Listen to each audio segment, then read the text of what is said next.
ഈശോ ഗെർഗേസായിൽ യോഹന്നാൻ്റെ ശിഷ്യന്മാർ 1945 മെയ് 9. ഞാൻ മുമ്പൊരിക്കലും കണ്ടിട്ടില്ലാത്ത ഒരു പട്ടണത്തിൽ വെച്ച് ഈശോ സംസാരിച്ചു കൊണ്ടിരിക്കുന്നു. എല്ലാ പട്ടണങ്ങളും ഒരേ ശൈലിയിലുള്ളവയാകയാൽ ആദ്യ കാഴ്ചയിൽ ഒരു പട്ടണത്തെയും തിരിച്ചറിയുവാൻ കഴിയുകയില്ല. ഇവിടെയും കായലിൻ്റെ തീരത്തേക്ക് ഒരു റോഡ് പോകുന്നുണ്ട്. വള്ളങ്ങളെല്ലാം തീരത്തോടടുത്ത് കിടക്കുന്നു. റോഡിൻ്റെ എതിർവശത്ത് വലുതും ചെറുതുമായ റോഡുകൾ നിരയായിട്ടുണ്ട്. കുറെ അകലത്തിലായി മലനിരകൾ കാണാം. ആകെ കൂടി കായലിൻ്റെ കിഴക്കേക്കരയിലുള്ള ആ പട്ടണം മനോഹരമായിരിക്കുന്നു. രാജ്യത്തിൻ്റെ മറ്റു ഭാഗങ്ങളെ അപേക്ഷിച്ച് കാറ്റും വെയിലും ധാരാളമായി കിട്ടുന്നതിനാൽ ഈ പ്രദേശത്ത് വൃക്ഷങ്ങൾ പൂത്തു നിൽക്കുന്നു. ഈശോയുടെ പ്രസംഗം അല്പം നേരത്തെ തുടങ്ങിയതായി എനിക്ക് തോന്നുന്നു. ഇതെന്നാൽ അദ്ദേഹം പറയുന്നു, ശരിയാണ്, നിങ്ങൾ പറയുന്നു, ഞങ്ങൾ നിന്നെ ഒരിക്കലും ഇല്ലായ്മ ചെയ്യുകയില്ല. കാരണം നിന്നെ ഇല്ലായ്മ ചെയ്യുന്നത് ദൈവത്തെ ഇല്ലായ്മ ചെയ്യുന്നതിന് തുല്യമാണ്. എന്നാൽ ഗെർഗേസായിലെ ജനങ്ങളെ നിങ്ങളൊന്ന് മനസ്സിലാക്കണം. മനുഷ്യ മനസ്സിനേക്കാൾ മാറ്റം വരുത്താവുന്ന മറ്റൊന്നുമില്ല. നിങ്ങളിപ്പോൾ എന്താണ് യാഥാർത്ഥ്യമായും വിചാരിക്കുന്നതെന്ന് എനിക്കറിയാം. എൻ്റെ വചനവും അത്ഭുതങ്ങളുമാണ് ഇങ്ങനെ പറയാൻ നിങ്ങളെ പ്രേരിപ്പിച്ചത്. ഈ നിമിഷത്തിൽ ആത്മാർത്ഥമായിട്ടാണ് നിങ്ങൾ പറഞ്ഞത്. എന്നാൽ നിങ്ങളെ ഒരു കാര്യം ഓർമ്മിപ്പിക്കുവാൻ ഞാൻ ആഗ്രഹിക്കുന്നു. ഇതിലേക്ക് പൗരാണികവും ആധുനികവുമായ 1000 വചനങ്ങൾ ഉദ്ധരിക്കുവാൻ എനിക്ക് കഴിയും. എങ്കിലും ഒരേ ഒരെണ്ണം മാത്രം ഞാൻ സൂചിപ്പിക്കുന്നു. ദൈവദാസനായ ജോഷുവ തൻ്റെ മരണത്തിൻ്റെ തലേനാൾ എല്ലാ വർഗക്കാരെയും, മൂപ്പന്മാരെയും, നേതാക്കളെയും, ന്യായാധിപന്മാരെയും, എഴുത്തുകാരെയും വിളിച്ചുകൂട്ടി ദൈവസാന്നിധ്യത്തിൽ അവരോട് സംസാരിച്ചു. ദൈവം തൻ്റെ ദാസൻ മുഖേന അവർക്ക് ചെയ്തു കൊടുത്ത ഉപകാരങ്ങളെപ്പറ്റി അദ്ദേഹം അവരെ ഓർമ്മിപ്പിച്ചു. അതിനുശേഷം സത്യദൈവത്തെയും മെസ്സൊപ്പൊട്ടാമിയരുടെയും അമോര്യരുടെയും ദൈവങ്ങളെയും തമ്മിൽ വേർതിരിച്ചറിഞ്ഞ് സത്യദൈവത്തെ തിരഞ്ഞെടുക്കുവാൻ അദ്ദേഹം അവരോട് ആവശ്യപ്പെട്ടു. എബ്രഹാമിൻ്റെ മക്കളെയും പുറം ജാതിക്കാരെയും തമ്മിൽ വ്യക്തമായി തിരിച്ചറിയണമെന്നും അദ്ദേഹം നിർദ്ദേശിച്ചു. കപടമായ ഏറ്റുപറച്ചിലിനെയും അന്ധവിശ്വാസങ്ങളെയും കാൾ എപ്പോഴും മികച്ചു നിൽക്കുന്നത് പരസ്യമായി പ്രഖ്യാപിക്കുന്ന തിന്മയാണ്. കാപട്യം ദൈവത്തെ അപമാനിക്കുന്നതും ആത്മാവിനെ മരണം വരുത്തുന്നതുമാണ്. അന്ധവിശ്വാസികളെ പുലർത്തിക്കൊണ്ടു പോകുവാൻ നാം വിചാരിക്കുന്നതിലുമേറെ ബുദ്ധിമുട്ടുണ്ട്. കാരണം അവൻ്റെ പുറമൂടി നല്ലതാണ്, ഉള്ളിലിരിപ്പ് മോശവും. ഈ സ്ഥിതിവിശേഷം ഇപ്പോഴുമുണ്ട്. ഈ കൂട്ടർ ദൈവിക നിയമത്തിന് അനുശാസിക്കുന്ന വിശ്വാസത്തെ അതിൽ നിരോധിച്ചിട്ടുള്ളവയുമായി കൂട്ടിക്കൊടുക്കുന്നു. ദയനീയ അവസ്ഥയിലായ ഈ മനുഷ്യർ മദ്യപാനികളെ പോലെ ആടി നടക്കുകയാണ്. ദൈവിക നിയമത്തോടെ കൂറു പുലർത്തണോ അതോ ബിസിനസ്സിലെ ലാഭവും മറ്റു ആനുകൂല്യങ്ങളും ഉദ്ദേശിച്ച് നിയമവിരുദ്ധമായ കാര്യങ്ങളോട് വിട്ടുവീഴ്ച ചെയ്യണോ എന്നാണ് അവരുടെ പ്രശ്നം. പുരോഹിതന്മാരോ ശാസ്ത്രിമാരോ പരീശന്മാരോ ദൈവത്തെ സ്നേഹിക്കുക എന്നത് തങ്ങളുടെ ജീവിത ലക്ഷ്യമായി കരുതുന്നില്ല. അതിനു പകരം മറ്റുള്ളവരെ കീഴ്പ്പെടുത്താനും നല്ലവരായ മനുഷ്യർക്കെതിരെ പ്രവർത്തിക്കാനും വേണ്ടി പ്രായോഗിക ബുദ്ധിയോടെ രാഷ്ട്രീയത്തിൽ ഇടപെടുകയാണ് അവർ ചെയ്യുന്നത്. എന്തെന്നാൽ അവർ ദൈവത്തിൻ്റെ സേവകന്മാരല്ല, സ്വന്തം കാര്യസാധ്യത്തിനു വേണ്ടി കൂടുതൽ പ്രാപ്തിയുണ്ടെന്ന് അവർ കരുതുന്ന ഏതോ ശക്തിയെ സേവിക്കുകയാണ് ചെയ്യുന്നത്. അവരെല്ലാം തന്നെ വെറും കാപട്യക്കാരാണ്. നമ്മുടെ ദൈവത്തെ കള്ളദൈവങ്ങളുമായി കൂട്ടിക്കുഴക്കാനാണ് അവർ ശ്രമിക്കുന്നത്. ജനങ്ങൾ ജോഷുവയോട് പറഞ്ഞു, കള്ളദൈവങ്ങളെ സേവിക്കാൻ വേണ്ടി ഞങ്ങളൊരിക്കലും സത്യദൈവത്തെ തള്ളിക്കളയുകയില്ല. പിതാവായ ദൈവത്തിൻ്റെ പരിശുദ്ധമായ അസൂയയെപ്പറ്റി ഞാനിപ്പോൾ നിങ്ങളോട് പറഞ്ഞു കഴിഞ്ഞു.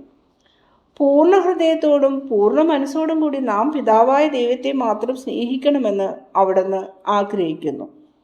ഈ കാര്യത്തിൽ വിശ്വസ്തത പുലർത്താത്തവർ അവിടുത്തെ നീതിയാൽ ശിക്ഷിക്കപ്പെടുമെന്നും ഞാൻ പറഞ്ഞല്ലോ. അനുഗ്രഹിക്കുന്നത് പോലെ തന്നെ ശിക്ഷിക്കാനും ദൈവത്തിന് കഴിയും. അനുഗ്രഹമോ ശിക്ഷയോ ലഭിക്കുന്നത് മരണശേഷമായി കൊള്ളണമെന്നില്ല.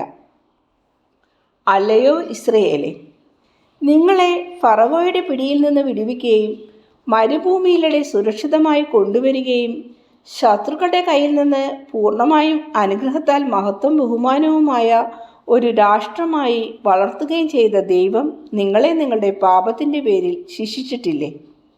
1, 2, 10 തവണ മാത്രമല്ല, എത്രയോ തവണ നിങ്ങളെ ശിക്ഷിച്ചിരിക്കുന്നു. എന്നിട്ടും നിങ്ങളുടെ ഇപ്പോഴത്തെ അവസ്ഥ എന്താണെന്ന് ചിന്തിച്ചു നോക്കുക. ദൈവത്തെ അങ്ങേയറ്റം മറന്ന് വിഗ്രഹ ആരാധനയിൽ മുഴുകിയിരിക്കുന്ന നിങ്ങളെയാണ് ഞാൻ കാണുന്നത്. നിങ്ങൾ എപ്പോഴും അതേ തെറ്റുകൾ നിഷ്ഠയോടെ പിന്തുടരുന്നതിനാൽ നിങ്ങൾ അഗാധമായ കുഴിയിലേക്ക് വീഴാൻ പോകുന്നത് ഞാൻ കാണുന്നു. അതിനാൽ അല്ലയോ ജനങ്ങളെ, എനിക്കിതു മടങ്ങ് സ്വന്തമായി നിങ്ങളെ ഞാൻ ശകാരിക്കുന്നത്. ഇത് അസൂയയോ അസഹിഷ്ണുതയോ അല്ല, സ്നേഹം കൊണ്ടാണ്. ഒരുപക്ഷെ അത് കുറേയധികം തീവ്രമായിരിക്കാം. ഞാൻ നിങ്ങളെ ശകാരിക്കുന്നു. അപ്പോൾ ജോഷുവ പറഞ്ഞു, നിങ്ങൾ സാക്ഷികളാണ്, നിങ്ങൾ ദൈവത്തെ സ്വീകരിച്ചവരാണ്. അതിനവർ ഇങ്ങനെ മറുപടി പറഞ്ഞു, അതെ, ഞങ്ങൾ അങ്ങനെ തന്നെ. ബുദ്ധിമാനും ധൈര്യശാലിയുമായ ജോഷുവ മനുഷ്യ മനസ്സിൻ്റെ ചാഞ്ചല്യം മനസ്സിലാക്കിക്കൊണ്ട് നിയമത്തിലെയും ഉടമ്പടിയിലെയും എല്ലാ വാക്കുകളും ഗ്രന്ഥത്തിൽ എഴുതിയ ശേഷം ദേവാലയത്തിലെ ദിവ്യസ്ഥലത്ത് സൂക്ഷിക്കുകയും സാക്ഷ്യത്തിനായി ഒരു വലിയ കല്ല് പിടിച്ചു വെക്കുകയും ചെയ്തു. അതിനുശേഷം അദ്ദേഹം പറഞ്ഞു, നിങ്ങൾ ദൈവത്തോട് പറഞ്ഞ എല്ലാ വാക്കുകളും കേട്ടിട്ടുള്ള ഈ കല്ല് ഒരു സാക്ഷ്യത്തിനായി ഇവിടെ സൂക്ഷിക്കണം. നിങ്ങൾ ഒരു നാളും കള്ളം പറയാതിരിക്കാനും ദൈവമായ കർത്താവിനെ തള്ളിപ്പറയാതിരിക്കാനും വേണ്ടിയാണ് ഇങ്ങനെ ചെയ്യുന്നത്. ഒരു കല്ല് എത്ര വലിയ കടുപ്പമുള്ളതുമായാലും അതിൽ വലിയ കാര്യമൊന്നുമില്ല. മനുഷ്യന് ബലം പ്രയോഗിച്ച് ഏത് സമയത്തും അത് ഒടിച്ചു കളയാം. മിന്നൽ പിളർ കൊണ്ടോ ദ്രവീകരണം കൊണ്ടോ കാലപ്പഴക്കം കൊണ്ടോ അത് നശിച്ചു പോയേക്കാം. എന്നാൽ ഞാൻ നശിച്ചു പോകാത്ത മൂലക്കല്ലാണ്. ആർക്കും എന്നെ നശിപ്പിക്കാൻ കഴിയുകയില്ല. ജീവിക്കുന്ന ഈ കല്ലിനോട് കള്ളം കാണിക്കരുത്. അത്ഭുതം കാണിക്കുന്നു എന്നതുകൊണ്ട് മാത്രം ഇതിനെ സ്നേഹിക്കുകയും അരുത്. ഇതിലൂടെ ദൈവത്തെ സ്പർശിക്കാം എന്നതിനാൽ ഇതിനെ സ്നേഹിക്കുവിൻ. നിങ്ങൾ കൂടുതൽ ആത്മീയതയുള്ളവരും ദൈവത്തോട് കൂടുതൽ വിശ്വസ്തതയുള്ളവരും ആകണമെന്ന് ഞാൻ ആഗ്രഹിക്കുന്നു. ഇത് ഞാൻ എൻ്റെ സ്വന്തം നിലയിൽ പറയുന്നതല്ല. ഞാൻ പിതാവായ ദൈവത്തിൻ്റെ ശബ്ദമായതുകൊണ്ടാണ് ഇപ്രകാരം പറയുന്നത്.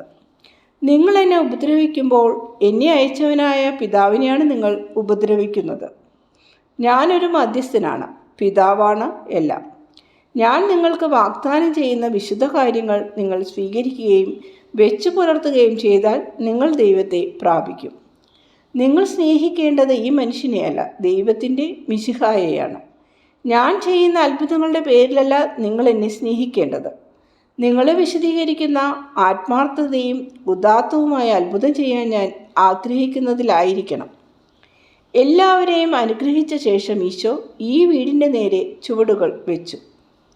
അദ്ദേഹം വാതിൽപ്പടിയോളം എത്തിയപ്പോൾ ഒരു സംഘം മുതിർന്ന ആളുകൾ ആദരപൂർവ്വം അദ്ദേഹത്തെ അഭിവാദ്യം ചെയ്തുകൊണ്ട് പറഞ്ഞു, കർത്താവേ, ഞങ്ങളൊരു കാര്യം ചോദിക്കട്ടെ.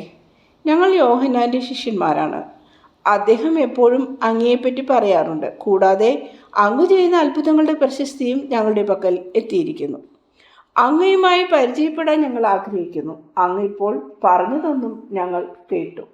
ഇനി ഞങ്ങൾക്ക് ഒരു കാര്യം ചോദിക്കാനുണ്ട്. ചോദിച്ചോളൂ.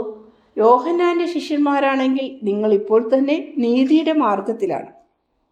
വിശ്വാസികളുടെ ഇടയിൽ സാധാരണ കാണാറുള്ള വിഗ്രഹാരാധകരോട് അങ്ങ് പറഞ്ഞു, നിയമത്തെയും നിയമവിധേയമല്ലാത്തവയും തമ്മിൽ കൂട്ടിയോജിപ്പിക്കുന്നവൻ നമ്മുടെ ഇടയിൽ ഉണ്ടെന്ന്.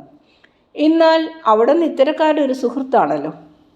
അവരെ തള്ളിപ്പറയാൻ അവിടുന്ന് തയ്യാറാവുന്നില്ല. അതെന്തുകൊണ്ടാണ്? നിങ്ങൾ പറഞ്ഞത് ഞാൻ നിഷേധിക്കുന്നില്ല. പക്ഷേ എന്തെങ്കിലും ഒരു ആദായത്തിന് വേണ്ടിയാണ് ഞാൻ അങ്ങനെ ചെയ്യുന്നതെന്ന് നിങ്ങൾ പറയുമോ? അവരിൽ നിന്ന് സംരക്ഷണം ലഭിക്കുവാൻ വേണ്ടി എങ്കിലുമാണ് ഞാൻ അവരെ പ്രീതിപ്പെടുത്തുന്നതെന്ന് നിങ്ങൾക്ക് പറയാനാകുമോ? ഇല്ല ഗുരു. അങ്ങയെ സംബന്ധിച്ച് ഞങ്ങൾക്ക് ഉറച്ച വിശ്വാസമുണ്ട്. എന്നാൽ ഈ ലോകത്തിൽ ഞങ്ങൾ മാത്രമല്ലല്ലോ ഉള്ളത്.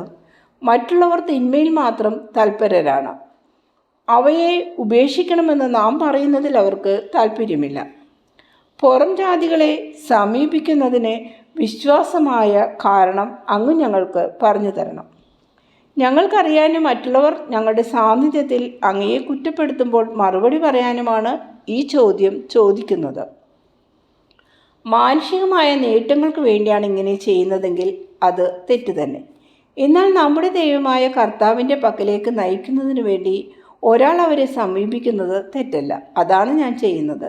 നിങ്ങൾ പുറംജാതിക്കാരായിരുന്നെങ്കിൽ എല്ലാവരും ഒരേ ദൈവത്തിൽ നിന്ന് മാത്രമാണ് വരുന്നതെന്ന് നിങ്ങൾക്ക് വിശദീകരിച്ച് തരുവാൻ വേണ്ടി ഞാൻ കുറേ സമയം ചെലവഴിക്കുമായിരുന്നു. എന്നാൽ നിങ്ങൾ യഹൂദന്മാരിൽ കഴമ്പുള്ളവരാണ്. ഇത് ഞാൻ നിങ്ങൾക്ക് വിശദീകരിച്ച് തരേണ്ട ആവശ്യമില്ല. അതുകൊണ്ട് ദൈവവചനം എല്ലാവരുടെയും പക്കൽ എത്തിക്കുക എന്നത് എൻ്റെ കടമയാണെന്ന് മനസ്സിലാക്കാനും വിശ്വസിക്കാനും നിങ്ങൾക്ക് കഴിയും. എല്ലാ മനുഷ്യരും സൃഷ്ടാവായ പിതാവിൻ്റെ സന്താനങ്ങളാണല്ലോ. അവർ പുറംജാതിക്കാരല്ലേ? അവർ ദൈവത്തിൻ്റെ സന്താനങ്ങളാകുന്നതെങ്ങനെ? ദൈവകൃപ നഷ്ടപ്പെടുത്തിയിരിക്കുന്നതിനാലും തെറ്റായ വിശ്വാസത്തിൽ ജീവിക്കുന്നതിനാലും അവർ ദൈവത്തിൻ്റെ മക്കളല്ലാതായി തീർന്നിരിക്കുന്നു എന്നത് ശരി തന്നെ. എന്നാൽ ഞാൻ രക്ഷിക്കുന്നവരെ യഹൂദന്മാരും ദൈവകൃപ നഷ്ടപ്പെട്ട അവസ്ഥയിലാണ്. ദൈവകൃപയുടെ പ്രകാശം അവരുടെ ഹൃദയത്തിൽ പതിക്കുന്നത് ജന്മപാപത്താൽ തടയപ്പെട്ടിരിക്കുന്നു. എന്നാൽ സൃഷ്ടിയെ സംബന്ധിച്ചിടത്തോളം മനുഷ്യനെപ്പോഴും ദൈവത്തിൻ്റെ സന്താനമാണ്. മനുഷ്യവംശത്തിൻ്റെ സ്ഥാപകനായ ആദാമിൽ നിന്നാണ് യഹൂദന്മാരും റോമാക്കാരും ഉണ്ടായിരിക്കുന്നത്. ആദം പിതാവായ ദൈവത്തിൻ്റെ പുത്രനാണ്. അവിടുത്തെ ആധ്യാത്മിക സാദൃശ്യത്തിലാണ് ആദം സൃഷ്ടിക്കപ്പെട്ടിട്ടുള്ളത്. അത് ശരി തന്നെ ഗുരു. മറ്റൊരു ചോദ്യം കൂടിയുണ്ട്. യോഹന്നാന്റെ ശിഷ്യന്മാർ കഠിനമായ ഉപവാസം നടത്തുമ്പോൾ അങ്ങയുടെ ശിഷ്യന്മാർ അപ്രകാരം ചെയ്യാത്തത് എന്താണ്? നിങ്ങൾ യാതൊന്നും ഭക്ഷിക്കരുതെന്നല്ല ഞങ്ങൾ പറയുന്നത്. ദാനിയേൽ പ്രവാചകൻ ബാബിലോൺ കൊട്ടാരത്തിലെ ഉന്നത സ്ഥാനത്തുള്ള ആളായിരുന്നെങ്കിലും ദൈവത്തിൻ്റെ ദൃഷ്ടിയിൽ പരിശുദ്ധനുമായിരുന്നല്ലോ. എന്നാൽ അവർ പലപ്പോഴും കർക്കശമായ അടിച്ചേൽപ്പിക്കൽ കൊണ്ട് നേടാൻ കഴിയാത്തത് ആത്മാർത്ഥമായ സ്നേഹം കൊണ്ട് നേടാൻ കഴിയും. ഒരിക്കലും ഗുരുവിൻ്റെ അടുക്കലേക്ക് വരാത്തവരെ തേടി ഗുരു തന്നെ പോകേണ്ടിയിരിക്കുന്നു. വേറെ ചിലർ ഗുരുവിൻ്റെ അടുത്തേക്ക് വരാൻ തയ്യാറാണെങ്കിലും ലജ്ജ മൂലം ജനക്കൂട്ടത്തോടൊപ്പം പോകാൻ തയ്യാറാവുന്നില്ല. അങ്ങനെയുള്ളവരുടെ അടുത്തേക്ക് ഗുരു പോയേ മതിയാവും. അങ്ങനെയുള്ളവർ എന്നോട് പറയുന്നത് ഇപ്രകാരമാണ്: അങ്ങ് എൻ്റെ അതിഥിയായി വരണം. അങ്ങനെ എനിക്കങ്ങയെ മനസ്സിലാക്കാമല്ലോ. വലിയ സൽക്കാരമോ എനിക്കെതിരെ ഉണ്ടാകാവുന്ന വിമർശനമോ പരിഗണിക്കാതെ ദൈവത്തിലുള്ള താല്പര്യം മാത്രം മുൻനിർത്തി ഞാൻ അവിടെ പോകുന്നു. എന്നെ സംബന്ധിച്ചിടത്തോളം ഇതാണ് വസ്തുത. മിക്കപ്പോഴും എന്നെ കണ്ടുമുട്ടുന്നവരൊരാളുടെ ആത്മാവെങ്കിലും ദൈവത്തിലേക്ക് തിരിയുന്നുണ്ട്. ഇങ്ങനെയുള്ള ഓരോ മാനസാന്തരവും എൻ്റെ കല്യാണ വിരുന്നിന് തുല്യമാണ്. അതിൽ സ്വർഗത്തിൻ്റെ മുഴുവൻ മാലാഖമാരും പങ്കെടുക്കുകയും നിത്യനായ ദൈവം അതിനെ അനുഗ്രഹിക്കുകയും ചെയ്യുന്നു. എൻ്റെ ശിഷ്യന്മാരും സുഹൃത്തുക്കളും അതിൽ പങ്കെടുക്കുകയും വധൂവരന്മാരോടൊപ്പം സന്തോഷിക്കുകയും ചെയ്യുന്നു. ഞാൻ സന്തോഷിക്കുമ്പോൾ എൻ്റെ സുഹൃത്തുക്കൾ ദുഃഖിക്കണമെന്ന് നിങ്ങൾ പറയുമോ? ഞാൻ കൂടെയില്ലാത്ത നാളുകൾ വരുന്നു, അപ്പോൾ അവർ ഉപവസിക്കും. കാലത്തിന് യോജിച്ച പുതിയ പുതിയ സമ്പ്രദായങ്ങൾ ഉണ്ടാവും. ഇന്നലെ വരെ, അതായത് യോഹന്നാൻ സ്നാപകന്റെ നാളുകൾ വരെ അനുതാപത്തിൻ്റെ ചാരമാണ് ഉണ്ടായിരുന്നത്. എന്നാൽ ഇന്നെൻ്റെ ദിവസങ്ങളിൽ പാപമോചനത്തിൻ്റെ മധുരമുള്ള മഞ്ഞയാണ് ലഭിക്കുക. കാരുണ്യത്തിൻ്റെയും സ്നേഹത്തിൻ്റെയും മഞ്ഞയാണത്. എൻ്റെ രീതികളോട് പഴയ രീതികൾ തുന്നിപ്പിടിപ്പിക്കുവാൻ കഴിയുകയില്ല. അന്ന് ഇന്നലെ വരെ എൻ്റെ രീതികൾ സ്വീകരിക്കപ്പെട്ടിരുന്നില്ലല്ലോ. കാരണം ദൈവത്തിൻ്റെ കൃപ ലോകത്തിലെത്തിയിരുന്നില്ല. ഇപ്പോൾ അത് എത്തിക്കഴിഞ്ഞു. ഇനി പ്രവാചകനല്ല, മിശിഹായ്ക്കാണ് പ്രസക്തിയുള്ളത്. ദൈവം സകലതും വിശ്വസ്തയോടെ ഏൽപ്പിച്ചു കൊടുത്തിട്ടുള്ള മിശിഹ ഇതാ ഭൂമിയിലെത്തിയിരിക്കുന്നു. ഓരോ ദിവസത്തിനും അതിൻ്റേതായ പ്രയോജനമുണ്ട്. പുതിയ വസ്ത്രത്തെ ആരും പഴയ വസ്ത്രത്തിൽ തുന്നിച്ചേർക്കാറില്ലല്ലോ. അങ്ങനെ ചെയ്താൽ അലക്കുമ്പോൾ അത് കീറിപ്പോവുകയും കീറൽ കുറെ കൂടി വലുതാവുകയും ചെയ്യും. അതുപോലെ തന്നെ പുതിയ വീഞ്ഞാരും പഴയ കുപ്പിയിൽ വയ്ക്കാറില്ല. അങ്ങനെ വെച്ചാൽ അതിൻ്റെ വീര്യം താങ്ങാനാവാതെ കുപ്പി ഉടഞ്ഞ് വീഞ്ഞ് നഷ്ടമാകും. പഴയ വീഞ്ഞ് പഴയ കുപ്പിയിലും പുതിയ വീഞ്ഞ് പുതിയ കുപ്പിയിലുമാണ് വെക്കേണ്ടത്. അതായത് ഒരു ശക്തിക്ക് ബദലായി അതുപോലെ വേറൊരു ശക്തിയാണ് വേണ്ടത്. ഇപ്പോൾ സംഭവിക്കുന്നതും അതുതന്നെയാണ്. പുതിയ ഉപദേശങ്ങൾ വെളിപ്പെടുത്തുന്നതിന് പുതിയ സമ്പ്രദായങ്ങൾ ഉപയോഗപ്പെടുത്തുന്നു. ഇതേപ്പറ്റി അറിയാവുന്ന ഞാൻ അപ്രകാരം ചെയ്യുന്നു. ഗുരു, അങ്ങേക്കു നന്ദി. ഞങ്ങൾക്കിപ്പോൾ സന്തോഷമായി. ഞങ്ങൾക്ക് വേണ്ടി പ്രാർത്ഥിച്ചാലും. ഞങ്ങൾ പഴയ വീഞ്ഞു കുപ്പികളാണ്. അങ്ങയുടെ പുതിയ ഉപദേശങ്ങളുടെ ശക്തി താങ്ങാൻ ഞങ്ങൾക്ക് കഴിയുമോ? കഴിയും. എന്തെന്നാൽ സ്നാപക യോഹന്നാൻ നിങ്ങളെ രൂപപ്പെടുത്തിയിട്ടുണ്ട്. അദ്ദേഹത്തിൻ്റെയും എൻ്റെയും പ്രാർത്ഥനകൾ നിങ്ങളെ ശക്തരാക്കും. ഞാൻ തരുന്ന സമാധാനത്തോടു കൂടി പോകുക. ഞാൻ യോഹന്നാനെ അനുഗ്രഹിക്കുന്നതിനായി നിങ്ങൾ ചെന്ന് അദ്ദേഹത്തോട് പറയുക. എങ്കിൽ അങ്ങയുടെ അഭിപ്രായത്തിൽ ഞങ്ങൾ യോഹന്നാൻ്റെ കൂടെ നിൽക്കണോ, അങ്ങയുടെ കൂടെ വരണോ? ഏതാണ് നല്ലത്? പഴയ വീഞ്ഞ് രുചികരമാണെങ്കിൽ അത് ഉള്ളിടത്തോളം കാലം കുടിക്കുക. പിന്നീട് അഴുക്കുവെള്ളം കുടിക്കാൻ നിങ്ങൾ ഇഷ്ടപ്പെടുകയില്ല. തീർച്ചയായും നിങ്ങൾ പുതിയ വീഞ്ഞായിരിക്കും ഇഷ്ടപ്പെടുക. സ്നാപക യോഹന്നാൻ വീണ്ടെടുക്കപ്പെടുമെന്നാണോ അങ്ങ് ഉദ്ദേശിക്കുന്നത്? അതെ, തീർച്ചയായും. അദ്ദേഹത്തിന് ഞാൻ മുന്നറിയിപ്പ് നൽകിക്കഴിഞ്ഞു. നിങ്ങളിപ്പോൾ തന്നെ പോകുക, കഴിയുന്നിടത്തോളം കാലം അദ്ദേഹത്തെ സന്തോഷിപ്പിക്കുക. അതിനുശേഷം നിങ്ങൾ എന്നെ സ്നേഹിക്കുക. അത് കുറെ കൂടി ബുദ്ധിമുട്ടുള്ള കാര്യമായി നിങ്ങൾക്ക് അനുഭവപ്പെടും. കാരണം പഴയ വീഞ്ഞുമായി പരിചയപ്പെട്ടവർക്ക് പുതിയതുമായി അത്ര പെട്ടെന്ന് ഇണങ്ങിച്ചേരാൻ കഴിയുകയില്ല. പഴയതാണ് മെച്ചമെന്ന് ആരോ പറഞ്ഞിട്ടുണ്ടല്ലോ. വാസ്തവത്തിൽ ഞാൻ അവതരിപ്പിക്കുന്നത് വ്യത്യസ്തമായൊരു രുചിയാണ്. നിങ്ങൾക്കത് പുളിപ്പായി തോന്നിയേക്കാം, എങ്കിലും കാലാന്തരത്തിൽ അതിൻ്റെ പുത്തൻ രുചിയുമായി നിങ്ങൾ ഇണങ്ങിച്ചേരും. സുഹൃത്തുക്കളെ, നിങ്ങൾക്ക് യാത്രാമംഗളം ഉണ്ടാവട്ടെ. ദൈവം നിങ്ങളോടുകൂടെ ഉണ്ടായിരിക്കും.